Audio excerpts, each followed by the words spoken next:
From Montana's news leader, this is the MTN Noon News. Good afternoon. Thanks for joining us on the Noon News. I'm Andrea Lutz. There's a push to get a historic Montana ghost town safe from wildfire. We'll get to that story in a minute, but first.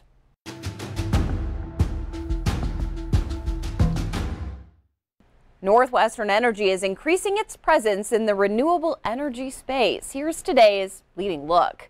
The state's largest utility announced it will purchase power from Apex Solar, a new solar project near Dillon. The deal goes into effect in November of next year. Northwestern already has a power share agreement with MT Sun in Yellowstone County. That plant will feed power in January of 2022. President Biden's administration is extending restrictions on non-essential travel at the U.S.-Canada border until August 21st. The announcement comes just days after Canada announced it would reopen its borders to vaccinated Americans. The restrictions don't apply to air, train, or sea travel, but they do apply to land ports of entry across Montana's borders. A Montana state senator from Hamilton is facing charges after a traffic stop where he allegedly tried to avoid arrest by showing his legislative ID. Republican Jason Ellsworth of Hamilton is the pro tem of the state Senate. A Montana Highway Patrol trooper clocked Ellsworth going 88 miles an hour in a construction zone. The charges say he approached the trooper's car and said he was exempt from arrest because he was a legislator on his way to a legislative meeting the next morning in Helena. He is due in court August 3rd. That's your leading look.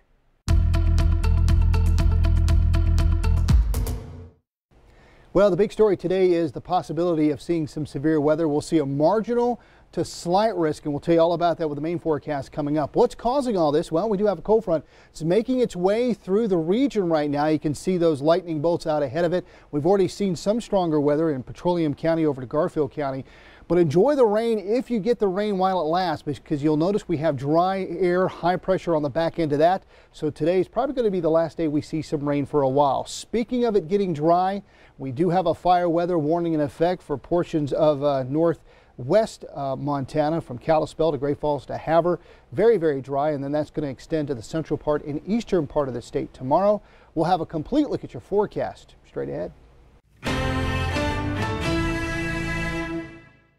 Each year, the gravel roads of Garnet Ghost Town see 30,000 visitors. But this week, this ghost town is living up to its name. The grounds have been shut down and closed due to a fire burning nearby. To my knowledge, the fire started by lightning. A lightning strike, the cause of 44% of wildfires across the western U.S. Over the course of the few days, resources were scarce, and getting folks in to actually suppress the fire safely was a challenge. This was the view from Garnet Ghost Town as the Anderson Hill fire erupted on July 15th.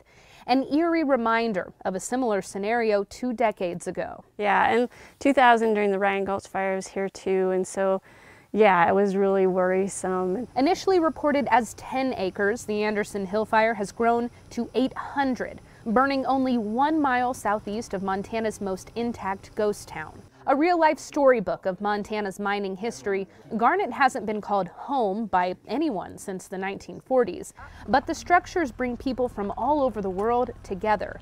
In developing a plan to fight this fire, the historical value couldn't be understated. So you would lose an important part of history, so that you would lose, kids being to come up and learn about the past. Yes, nobody's here, but there is some value behind the historical significance of the ghost town. So we would do what we can within reason without jeopardizing firefighter safety. There's just no ghost town worth anybody's life. Spoiler alert, Garnet still stands, and it's in good hands. While firefighting efforts have been taxing, the Bureau of Land Management has been preparing for this moment since their last fire scare. Following those fires in the early 2000s, we went into action and planned some fuels reduction treatments around the town itself. So today, when you look around the town, you'll see that about 300 acres in a circle all around this area has had about 2/3 of the overstory removed and almost all of the understory removed. That was done between 2008 and 2010. Years later, the Fuels Reduction Stewardship Project serves as a crucial mitigation measure, reducing the risk of a catastrophic wildfire from affecting Garnet Ghost Town. Because of this project, a dedicated team of firefighters, and the staff who bring Montana's history to life, this ghost town will once again welcome lively visitors in no time at all. Here I want people to be able to step back in time and experience what it was like to live 120 years ago. The BLM is going to do everything that we can to make sure that future generations can enjoy this place as well. In Garnet Ghost Town, Megan Mannering, MTN News. A U.S. Senate committee this morning deadlocked on the confirmation of Montanan Tracy Stone Manning as director of the U.S. Bureau of Land Management.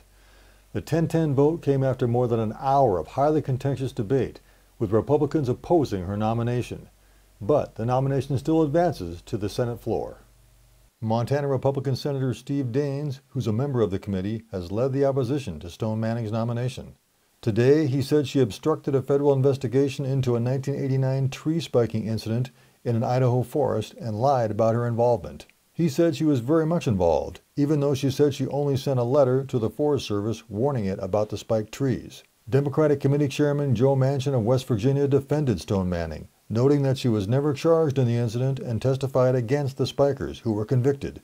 He also says she's had an exemplary record of working with all parties on conservation issues during her career. Democrats on the panel said the over-the-top opposition to Stone Manning from Republicans is really about opposing President Biden's plans to take a different direction on public land and energy policy. Reporting from Helena, Mike Dennison, MTN News.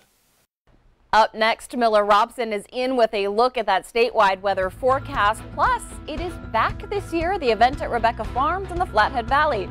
We'll take you there to see what's in store for this year.